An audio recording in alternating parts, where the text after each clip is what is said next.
Welcome to the MSO, the Mind Sports Olympiad. We're diving straight into the Hive tournament, which is the second tournament we'll be streaming today. And I'm here with my name's Chris Fung. I'm here with former world champion and author Randy Ingersoll with all of his fantastic Hive knowledge. And we're here to help you learn to be a better gamer. We're diving straight into two of the last undefeated players here. In what round are we in, Randy? We're a fair bit into this tournament, aren't we? This is round 6. There's one more round after this one. We're in round 6. We've only got one last round, so we're very much nearing the end here. For those of you out there, Hive is one of the most easy to access abstract games out there, and we're actually really quite lucky to have Randy to help us break down this game state. The object, of course, centers around the white queen and the black queen. I hope you can see my cursor there. The player who first cuddles, if you can surround the opponent's queen, they lose. It currently looks to me, Randy, like white is on the cusp of victory. How would you interpret this? I think white is definitely ahead right now, but there's always defensive possibilities when it comes to playing. But the big danger right now here is the white pill bug. Let me take a look at this a little closer. Yes, I think that white is definitely going to win. Now, the pill bug, for those of you who don't know, we're currently playing, this tournament is playing all bugs. All bugs. So we have all of the bugs are unlocked with their movement. White just played a grasshopper. It's quite late. It seems quite late to start playing grasshoppers, and it looks like black has a great deal more bugs left in hand. Why do you say that white is definitely going to win? Well, the white beetle just climbed up atop the hive. The next move, the white beetle is going to drop down in there and win. And that looks like game. Is there anything that black can do? No. The black ant move seems very relevant. This is one turn too late. If black would have gotten the ant over there earlier, this ladybug could jump out and relieve one of the spaces around the queen. I see. As it is, it's too late. Because of the one Hive rule, which is a fundamental part of this game and what makes it so difficult to play. A great game. I wish I could have seen the start of this one, although we will be able to see the start of the next round, and we see our players there having a bit of fantastic sportsmanship to wrap things up, which is always phenomenal. It is. For those of you who don't know, Randy Ingersoll runs a YouTube channel called Play Hive Like a Champ. So we'll actually leave we'll leave this up there for now. And we'll move on to another tournament soon. Randy Ingersoll runs Play Hive Like a Champion, where you can get his top tips on how to out-strategize all of your opponents. And we've just had our win. We moved on to the victory screen. Let's move us on down. All right. If I might interject something here, Chris. Please, Randy. For the viewers that aren't familiar with Hive. Hive can be described as chess without a board. We call it a board game because most games have boards, but one advantage to Hive is there's no board. We're looking at what looks like a board here on Board Game Arena, but in reality it's just a table. And the game starts as people start playing. You play the pieces and it creates this hive. So that's one of the advantages. You don't have to have a board. You just carry your pieces with you, fits in a little bag, and you go from there. Hive is quite popular because it is it seems like a very simple game on paper, and yet it's ridiculously deep. A lot of the players currently in our tournament today are also featuring in the World Championships, which are being played concurrently across another website called Board Game Space. Is that right, Randy? What's the name of that other website? It's boardspace.net. And that was the first website that had Hive on it, started back in 2006. And so you won in 2011, is that right? I did. I won it in 2011. Was before the pill bug was introduced. When I won the tournament, it was with Ladybug and Mosquito, two of the three expansions. And it's a different game with the pill bug, and you'll be able to see that. The third of the three Hive tournaments here for Mind Sports Olympiad will be with just the regular bugs, no expansions. You'll be able to see a different game with that. So we're currently winding up the previous round, and we're going to dive straight into the next round in just a little while. But before we do that, can we start talking a little bit more about the specific rule set? For those of you out there who haven't played Hive as much as you have, Randy, the tournament rules have a very specific addition and change to the way that you and I would normally play this across the board. What's the difference in a tournament setting? What are the tournament rules? Well, with the original Hive set, let's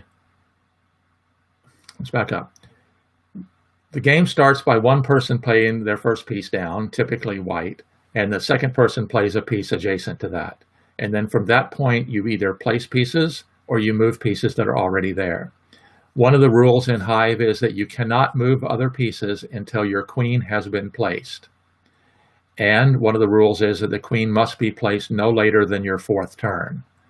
Very quickly, players learn that if you play your queen first and your opponent doesn't, you have a distinct advantage because now you can play your pieces and move pieces before your opponent.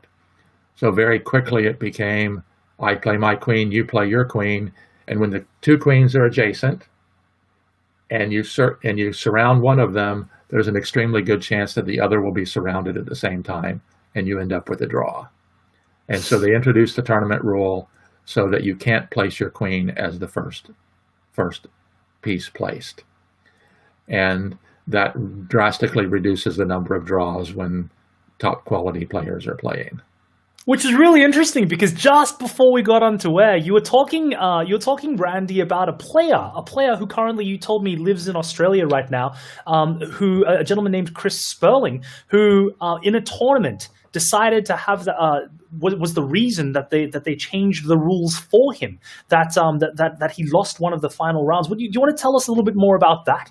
Sure. In 2008 on Board Space, that was the third World Championship, Christian Sperling was in the finals. And he lost the finals 2-1, but there were 27 draws. So it took them 30 games to have 3 decisive games, 27 draws. And so after that, they came to very quickly realize that without the tournament rule, without the rule that says you can't place your queen first, good players are going to end up having lots of draws. So from that point forward, the tournament rule has been in effect in all the major tournaments. And that's something that we're going to see later on today, actually. We're playing 3 different Hive tournaments across the Mind Sports Olympiad, which is the world's largest and most competitive board game tournament, either online or in real time, although this year primarily online.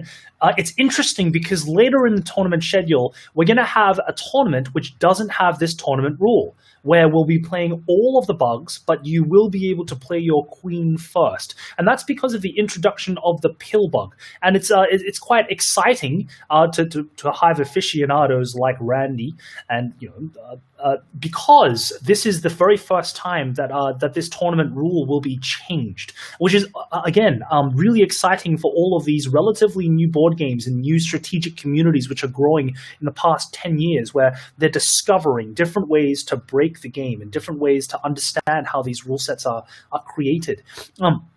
From memory, that tournament without the tournament rules, where you can play your queen first, that's happening. Is that happening on Wednesday, or is that at the end of the month, Randy? It's happening on Wednesday. All right, so we're on Wednesday.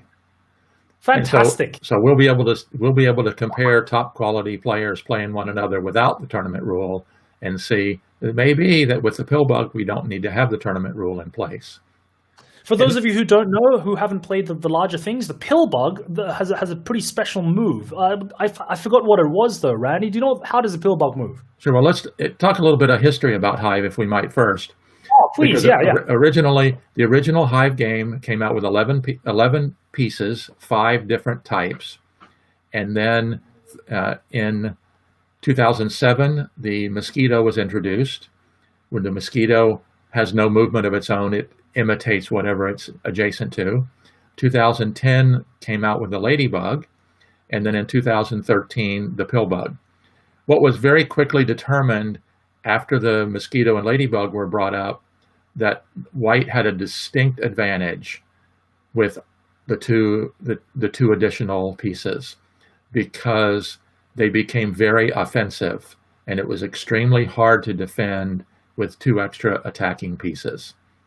And so that's what ended up happening when the designer of Hive, who's right there in England, John Yanni, realized that he had to come up with a defensive piece, and so he designed the pill bug, and it changed the game completely. Made it. And how does the pill bug move? The pill bug moves on its own. It moves 1 space. So it's not the movement that it has that makes it exciting, but it has the ability to move another piece. It can pick up an adjacent piece and drop it off into another spot adjacent to itself. So, for example, if your queen is about ready to be surrounded and your pill bug is next to her, your pill bug can just pick your queen up, move it out of danger, and your opponent now has to completely redirect their attack because your queen is no longer where it used to be. And we'll see that in some of the games as we proceed later. You will see how that comes into effect, and then how you have to counteract that in order to win. Can the pill bug pick up your opponent's pieces, or is it just your own pieces that it can affect? It can pick up your opponent's pieces and your own pieces. And from what I understand, that's the only piece in the game that can affect, apart from the beetle climbing on top of a piece, that can actually replace the movement of your opponent. Is that right? It's the only way that you can move one of your opponent's pieces. Fantastic. And the other exciting thing about that is the mosquito has no movement of its own. It mimics whatever it's adjacent to. So you put a pill bug and a mosquito adjacent to each other, and now you have 2 pieces that can move like a pill bug. So your mosquito or your pill bug can pick up a piece and move it out. So it's really exciting. I've always thought myself that the mosquito was the most powerful piece in the game. How do you feel about that? Prior to the pill bug, that is correct. It was the most powerful piece. And it is still one of the most important pieces because it has so much flexibility, the ability to do all kinds of different things. Versatile, very, very versatile. For those of you who haven't yet checked out Randy's videos, there's certainly a very Sun Tzu military-esque commentary and vibe around the way that he breaks down and understands these games. It's all ideas of strategy and time and can you overwhelm your opponent. From my perspective, and we're certainly going to be diving into some really high-level tournament play in just a little while, a lot of these games tend to end decisively only when one player has been completely immobilized, or they've had a vast majority of their options taken away from them because of the pin, because of the one Hive rule, and then we enter a stage where, as we just saw at the end of that last game between our last 2 undefeated players, where it almost feels like you have one player in a headlock and the other guy is just giving you a bit of a pound. How do you feel about that, Rand? I've been in that headlock before, and I've given a headlock, so that's an extremely good illustration on how that feels from both standpoints. So, for those of us who haven't had a chance to play Hive, and we're actually wrapping up the previous round just shortly. There are only 3 other games that are just wrapping up now. We're about to see exactly what we just spoke about, which is that tournament gameplay where you may not place your queen first, and so you have to play another piece. From what I understand, there are some pieces which are more prevalent to be placed early than later, and they tend to be more defensive pieces. Randy, could you tell me a bit more about that? What are the pieces that are generally played first in lieu of the queen? Well, the basic movement in Hive is the piece slides along the table from one place to another, and one of the rules in Hive is the freedom to move rule. So in fact, I pulled up my pieces here, so I'll just pull out a couple if I might. No, how dare you? Don't do that. No, of course you can. Of course, you know the pieces are hexagonal because that's you can get more flexibility with hexagonal pieces. So when you've got 2 pieces and they're adjacent like this, if there's a space between them and the space between them has the 2 flats, another piece can slide between those 2 pieces. If, however, the space between them has the 2 pointy corners of the hexagons, there's not enough room in between them to slide a piece in. If you could show your image just a little bit higher, because it's not showing on your webcam. Yeah. So if they're flat to flat, there's enough room to get a piece in between. If they're point to point, there's not enough room to slide a piece in between. So the freedom to move rule says that you can't slide a piece into or out of a spot like that. So the pieces that move normally, like ants and spiders, it's easy. You can set up a block where they cannot get into a certain space. A grasshopper, however, jumps over pieces and can land into that internal space. And beetles have the ability to climb up on top of other pieces, so they can climb into or out of those spaces. So yes, I'm just going to interrupt you very rudely now, because our tournament has just started again. What I'm going to do is I'm going to hope that we can jump straight into the next game. Let's put that over here. We'll go to the game. If you could pick the one between Forgotten and Judoka, that would be a great one. That's exactly what I want to look at. And we're diving straight into that. You should be able to see that shortly now. Chris, if you could share screen. There we are. So you should.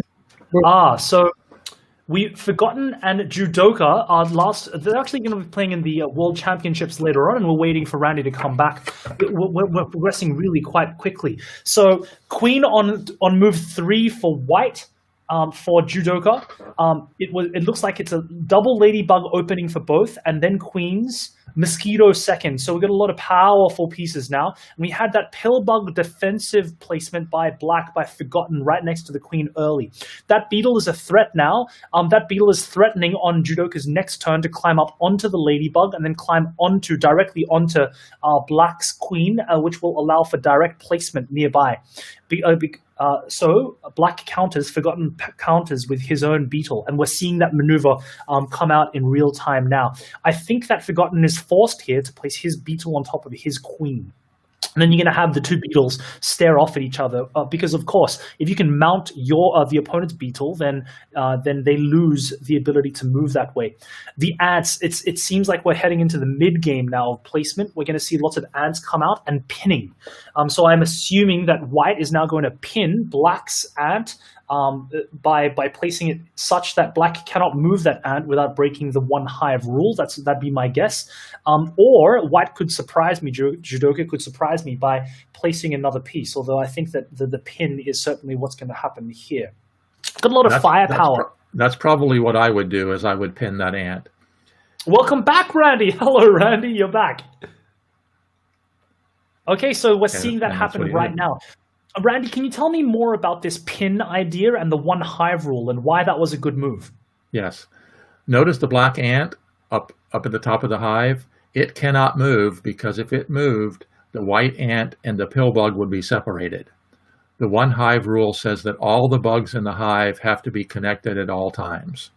Aha. So, for example, the black ladybug, it cannot move either. But if the Judoka, just by playing the pill bug, if you notice, now either the mosquito or the white queen can move.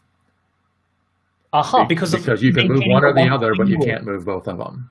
It seems like this pillbug placement was certainly a defensive piece, and it certainly looks like Black is looking to be more offensive with their spider placement and this ant. Yes, they are going to be attacking, but as long as you're defending with the pillbug, you have to neutralize the pillbug before you can expect to win. So you neutralize the pillbug by doing something like the one hive rule, by trying to hang something off it? Well, no, what you have to do is you have to, in order to keep the pillbug from moving the queen, the most common method is to get a beetle up on top of the queen so that it cannot be moved. But we have, if you look at the center of the board, we've got these two mounted beetles staring off at one another, and neither of them can advance on top of the black lady beetle, because then they're going to get eaten. So how are we going to break this impasse in the center? Forgotten's going to have to move his beetle that's on top of his queen off of the queen. Otherwise, he's in danger of losing. But he's got plenty of defensive pieces there, so they'll be able to move without a problem. I wanted to ask you, Randy, about the interaction between the pillbug and a mounted beetle. Can the pillbug actually pick up that beetle and the queen and move it behind? No. The pillbug can only pick up pieces that are on ground level. So it cannot pick up the beetle that's on top of the queen, nor can it pick up the queen underneath it. It certainly looks like we've gotten into a lull in the game where both players are kind of jabbing. They're building up reserves. Both sides seem to have a lot of options now. Would you be preferring to place pieces or move pieces in this situation, Randy?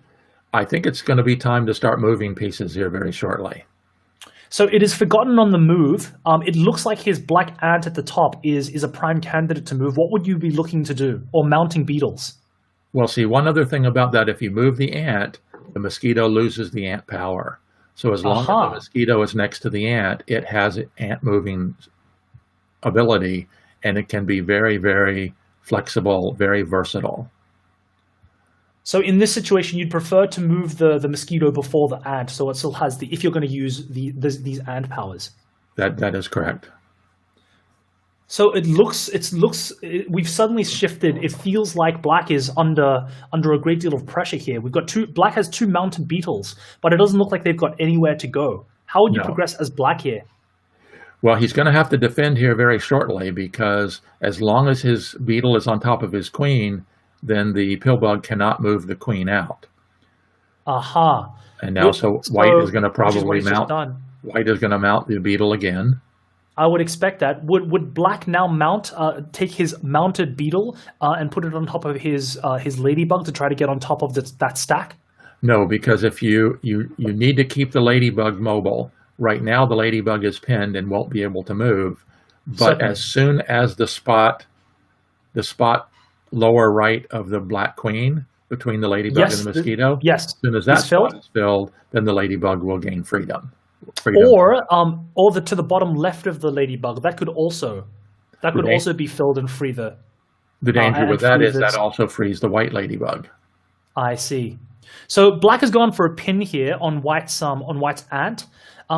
And it seems like your prediction earlier about moving rather than placement is absolutely right. Can you tell me more about finding these tension points, about how you understand that these that forces build up for a while and then they fight?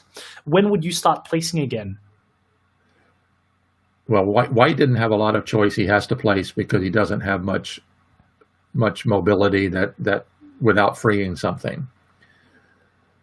But black is going to probably, let's see, black already has the beetle up. And the mosquito. And the mosquito is available. If I were black, I would probably play another ant near the mosquito, so the mosquito would have ant power, ant movement.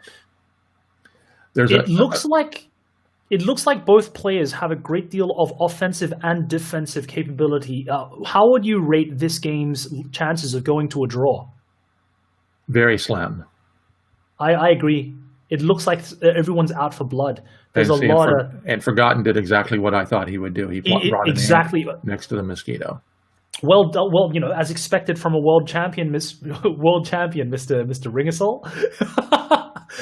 Fantastic. So let's actually take a look at the pieces left in hand. Judoka has 5 pieces to Forgotten's 4 pieces in hand. We've just seen Judoka play as the white pieces, pin Black's ant. And many players, especially at the beginning level, think that Hive is a game all about pinning. Can you tell me more about what you think about that, Randy? Well, most beginning Hive players only see the attack potential. And that's why most beginning Hive players will say, well, white's going to win all the time because he has a move in hand. And between two players that don't know how to defend, white will always win. But it's a very interesting aha moment when a new player realizes that there is a lot of defense in the game of Hive. It's not just about attacking. And so that move by Judoka to pin Black's ant, there's no offense to that at all. But what it did was it immobilized another of Black's ants. And so throughout the game, you have this constant back and forth between mobility and strength. You have to have enough mobile pieces, but you have to have enough strength to surround your opponent's queen, but you also have to have enough mobile pieces to do that. And generally the ants and the mosquitoes. Generally the ants and mosquitoes. Now, notice that grasshopper placement. Grasshoppers jump over a line of bugs into the first available spot. So notice when that grasshopper jumps into there, what happens to the white ant to the left? It's this free. one over here? No, this down. Is free. No, down to the left. Oh, this one? That one. Oh, if this, I see. If this grasshopper jumps in, that white ant is now free. Aha. And there's a basic concept in Hive. It's called winning the ant game. If you have more mobile ants than your opponent, you probably are going to be ahead. Not always, but probably. And certainly, it looks like it's swinging towards white for the ant advantage. I just want to point out to our viewers that if that black just used his ant to immobilize his grasshopper, I think the threat here was grasshopper to jump into next to this ladybug and then across to right next to the black queen. I thought that was the journey. What do you think about that, Randy? Well, the only thing about that is, right currently, if that happened, then the black pillbug warps the black queen away. If that piece right there gets filled, if that spot there gets filled first, actually if either spot gets filled, the black pillbug can pull the white queen out. Which is what you were talking about earlier with understanding defensive play and placing, and this idea of having the pillbug next to the queen certainly seems to be a convention that a lot of the top tier players are using. Something that I want to draw our viewers' attention to is this idea, this very powerful positioning of this mosquito, which now has the abilities of both an ant and the pillbug. That was why he moved that mosquito to where he did, was so that now the mosquito again has pillbug power. Something that I've noticed in this game, well, it's got all the powers. It's a Power Ranger. Something that I've noticed, Randy, is both players have tended to put all three of their grasshoppers in reserve right up until the end point. Why is that? When in previous iterations, when you're playing, say, the basic game, playing a grasshopper first seems quite common. Because invariably you're going to end up with a space around your opponent's queen that's protected against ant movement. It's called a gate where the two points of the two pieces match, like right there. Like where I'm pointing my cursor at. Can you see my cursor? Correct. An ant or a spider can't get into there. Now, I'm just going to interrupt you rudely just then because the game's progressed quite quickly now.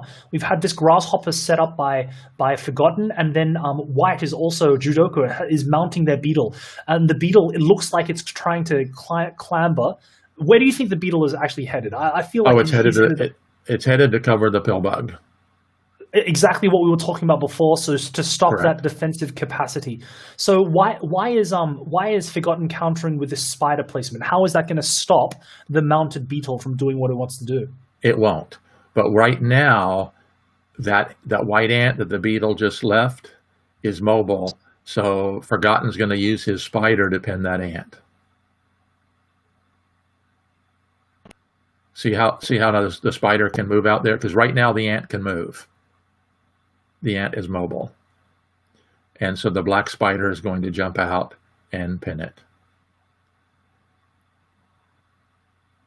And can you hear me? I think we might have just frozen something. Gotta love technology.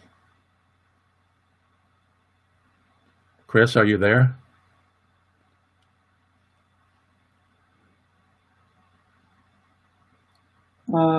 It looks like we might have lost this, but maybe he'll jump out and jump back in. Okay. Hi, Eitan. Hello, Randy. And in the meantime, I'm going to share my screen, and I have the game live, so we can keep commentating and not miss the excitement, because it does look like we're very near the end of that portion. Let me bring it over here where I can see it on my screen as well. Sure. Well, you'll be able to see it here. So here is the game. Can you see it on the screen right now? I can. Brilliant. Okay. So hopefully the viewers can see it. We're jumping in. Don't know what happened with Chris, but hopefully he'll jump back in. So this is interesting. I mean, there isn't much time left, huh? Do you think that for both sides is going to be enough for people to play this, correctly without making, time pressure mistakes? Well, I think with Judoka having two beetles atop the hive, he definitely has an advantage when it comes to time. And that's one of the interesting things about the way this tournament is set up, because it's live and one round right after the other. It's got very short time periods. And so it's unlike most of the tournaments where where there's a longer time period. There was a game just recently in the World Championship that lasted 4.5 hours. Wow! Yeah, these are blitz games, we could call them. They're not. These are comparatively blitz games. Yeah. So what's going on here? So obviously we've got pins, and this. I thought that he might try and use the. He might try and actually jump on the pill bug, but he hasn't done it. He's jumped on the ant.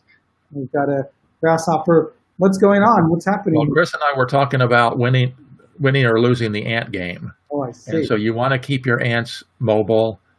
The more mobile ants you have compared to your opponent, the more likely you are to be able to win. Not 100% certain, but it's a big advantage.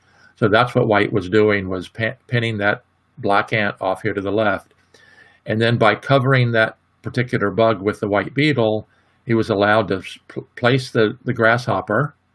And by placing the grasshopper, now the beetle can move forward and advance. Yeah. Yep, that's right. Or, as he did there, the grasshopper jumps in, and let's see, Judoka does not have another bug to place. Forgotten's got the only bug, just the grasshopper left. Only the one grasshopper. By the way, I just heard some noise. I think that might be Chris. Hello. Hey, Chris, welcome back. Hello, sorry for that, everybody. I'm back. Let's jump straight back into the game, shall we? Share your screen. You love technology and you hate technology, don't you, Chris? You love and you hate it. I'll share screen, and you guys can just be talking over my screen right now, I think. Okay. Sure. Let me dive straight into quickly the actually, could we have it, Randy? Could you bring up your let's actually just talk over this screen. I think that might be better for everybody. Okay. There's only a minute 24 to a minute 54. This is going to be over in less than 3 minutes, no matter what. This is a really important aspect of these tournaments, that the fact that there's a shot clock. It looks like the game really has progressed since the last time I saw it. Randy, who do you think is going to win at this point? Well, originally I did not think that there was any chance that it's going to be a draw, but I think this is very much headed toward a draw, particularly because of the time situation. A standard formation. And if you look at one of my videos, I have a video named "Rings Are Bad." Rings are bad. See the ring that White has made?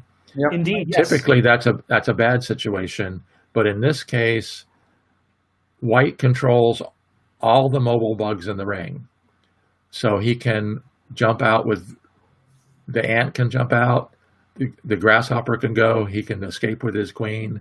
Yes. And so if he escapes with his queen, for example, Black will probably not have enough pieces to win. With either the pill bug or the queen's natural movement to the right and bottom of the pill bug. Correct. I think it's really interesting to note that both players do not have any pieces in hand. I think White's having a go of it. White has a lot of pieces nearby the black queen. However, there's that pesky black pill bug right next to the queen that needs to be neutralized first. Right. So let's see what's under the beetle. Okay, it's a black ant under. I see. Yeah. What's under the other white beetle? It's an ant. It's an ant, right? It certainly looks like White has winning chances. What do you think Black has winning chances here? I don't think Black has too many winning chances, particularly because of the time situation. What happens when the timer reaches 0 for either player? Well, as it's about to for Forgotten. This is relatively new, playing a tournament with these short time frames. I think that if Judoka wanted to, he could force Forgotten to resign here. I think he has to get to minus 20 seconds, I believe. It looks like Forgotten is it doesn't have enough time to let this happen, and the time disparity is quite significant. That's a whole minute of time. It looks like Judoka has won. The white pieces have won on time, as well as it looks like on the board. Yeah, because the one beetle is going to jump down upper left of the black queen, and then the other beetle will finish up, take the kill shot. So what we're looking at is the top beetle is going to jump down to the left, and the bottom beetle will take 2 steps and fill in the end of the. Well, actually, although right now with that ring being formed, that grasshopper jumps over, and now either one of the beetles can take the kill shot. Black has lost. I feel like Judoka has won the final round here. Do we have a playoff in this tournament setting, or will we just go to final standings? Is this the championship? There will be a playoff. So we need to get in touch with them. If they have an even score, then there needs to be a playoff. And that is the game. Well played by both players. Congratulations to Judoka. A fantastic victory both on the time clock and over the board. That was fantastic, Randy. I really enjoyed that game. As Forgotten, where do you think the critical mistakes happened that would have prevented either a draw or the win? I'd have to go back and look at it. I think that when the black beetle moved out kind of toward the end of that one arm of the hive, it kind of lost its ability to either attack or defend. Uh-huh. But Judoka is a previous world champion, and he's been the runner-up 2 years in a row, so he's looking forward to the competition in this year's world championship. It doesn't look like this tournament is full of slackers. It seems like we are. It is actually star-studded with a whole bunch of Hive World Championship players, which is quite exciting for this tournament, as we are looking for the world's strongest board gamer across all of the different games.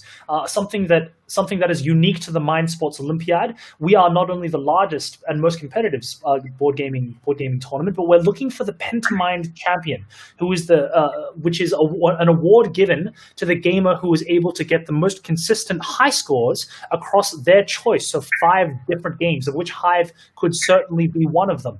And it's really interesting that this game, in terms of time, the Matrix, it's really interesting that this Hive tournament is being run at a time, as in the one that we just watched, is being run concurrently with the World Championships happening at boardspace.net. Is that right, Randy? Yes, boardspace.net. Butcher that website. And it was the way it was set up this year. It was set up in 4 pools, and the winner in double elimination, the winner of each pool proceeded on to the knockout rounds, and the winner of the losers bracket of each pool proceeded on to the knockout rounds. So Judoka, who we just got through watching, and Quadlibet, who's 3-time world champion, both of them have already qualified. Christian Sperling, Eucalyx, has already qualified as well. So those 3 players are all playing in this tournament today. So let's see. And I was very, very surprised at the upsets that have happened. Forgotten beat Quadlibet, the current world champion, and Judoka lost earlier to Ihalinen. So both of the 2 favorites had already lost. So let's go over and look at what the current standings are. Certainly. Would you like to share your screen, Randy, so that we can have a look at that together as you navigate through? It's up to you. We can do it, or you can do it. Please do it. Off you go. So Okay. down the bottom of the screen, you'll have a share screen button. I recommend taking out the tab that you want to look at specifically. So in this case, the Board Game Arena tab, dragging it to a new window, and then sharing only that application window. Okay, bear with me. Let me get this up here for 1 second. Absolutely. Absolutely. And while we talk about that, there are a couple of different talking points that so we're just about to head out, viewers out there, into our playoffs, which are going to be outside of the normal Board Game Arena tournaments. They'll be arranging them themselves. We'll be respecting the same rule set, and that's what Eitan has gone off to organize just now. He's our tournament organizer.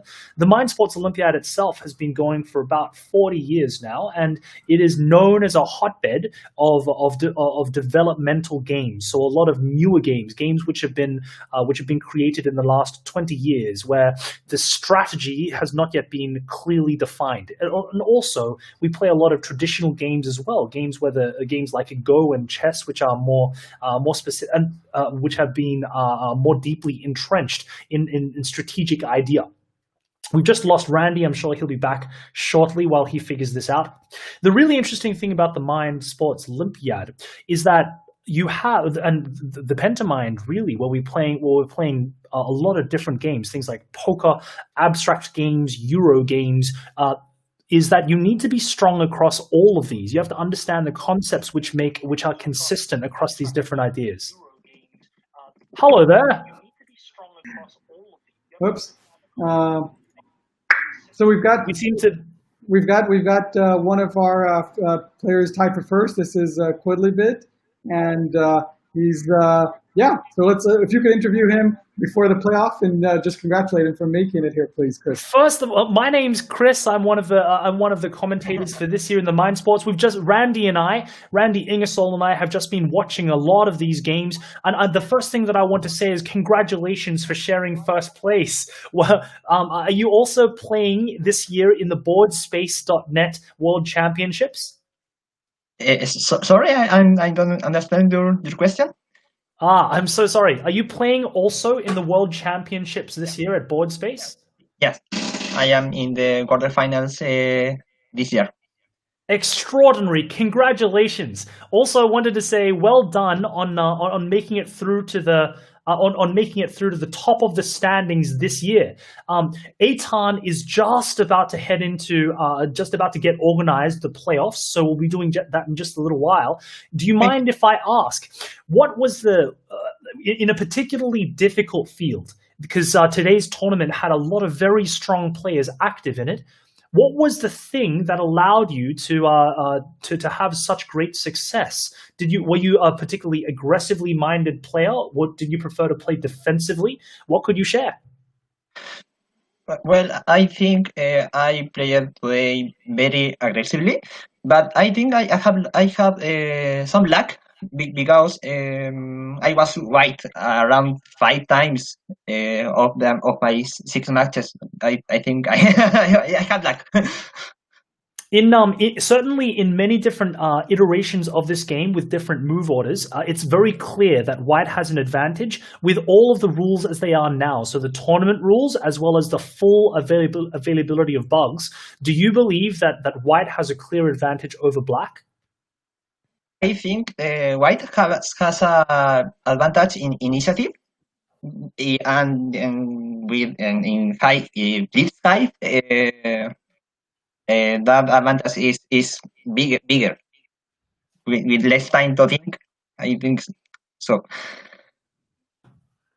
It's that's actually something that I'm really interested. I'm really glad that you brought up. Actually, how do I pronounce your gamer tag? How do you pronounce your name in these games? Is it Quadlibet?